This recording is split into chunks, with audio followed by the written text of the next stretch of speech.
Hello friends, आप सभी साथियों का अपने यूट्यूब चैनल सत्या एजुकेशन में स्वागत करता हूं। फ्रेंड्स, आज हम बीएड सेकंड सेमेस्टर में जो आपका पिछले वर्ष पेपर हुआ था उस पेपर को हम लेकर आए हैं, जो कि आपके एग्ज़ाम के लिए महत्वपूर्ण हो सकता है। किस प्रकार का पेपर आता है और किस प्रकार के क्वेश्चन आपके सामने पेपर में होते हैं, इन सभी क्वेश्चनों को हम एक फॉर्म में देखेंगे किस प्रकार के क्वेश्चन आए थे। और जब आपका एग्ज़ाम होगा तो हम आपको 10 क्वेश्चन बताएंगे। उन क्वेश्चनों को आप पढ़कर और अपने एग्ज़ाम को अच्छे तरीके से लिख सकते हैं। तो यहाँ पर जो आपका पहला क्वेश्चन है, तो इसमें से आपको पता होना चाहिए कि जो आपका पेपर होता है वो उसमें से 10 क्वेश्चन होते हैं, उनमें से आपको 5 क्वेश्चन करने होते हैं। ठीक बच्चों, तो पहला क्वेश्चन आपका है कि what do you understand by management, describe basics function of management. जो आपके प्रबंधन से आप क्या समझते हैं, प्रबंधन के मूल कार्यों का वर्णन करना है आपको यहाँ पर। उसके बाद क्वेश्चन नंबर 2 है कि discuss the problem of classroom management, how can we solve the problems of classroom management. मतलब कक्षा कक्ष प्रबंधन की समस्याओं की विवेचना करना है।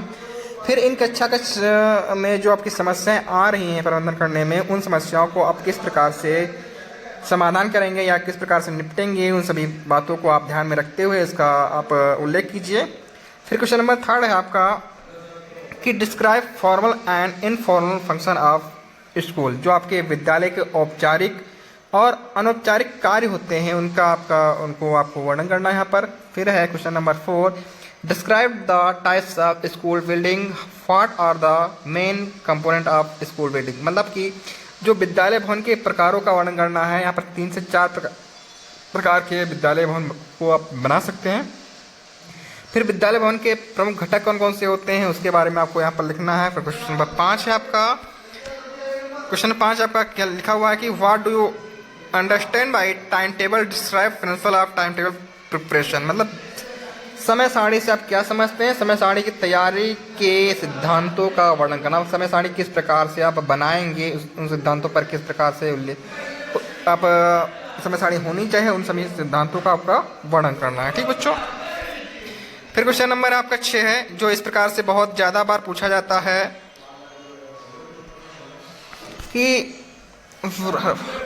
Right short notes on the following. जैसे लाइब्रेरी हो गई, लेबोरेटरी हो गई, निम्नलिखित पर संक्षिप्त टिप्पणी कीजिए, पुस्तकालय होगा, प्रयोगशाला होगा। इस प्रकार के क्वेश्चन बहुत ज़्यादा पूछे जाते हैं।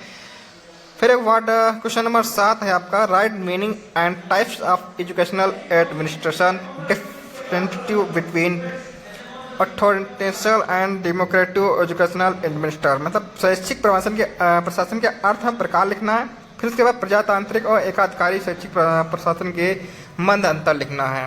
ठीक बच्चों, फिर क्वेश्चन नंबर 8 है, describe the role of headmaster as administrator.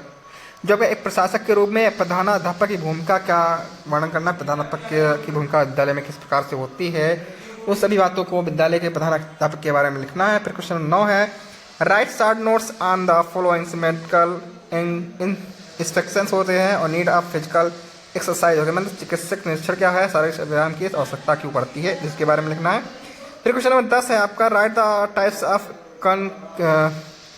Continuous and non continuous disease, write measures to prevent contagious disease. मतलब संक्रामक एंड गैर संक्रामक रोगों के प्रकार में क्या, संक्रामक रोगों की रोकथाम के लिए आप क्या उपाय कर सकते हैं, इसके बारे में आप लोग लिखना है। ठीक बच्चों,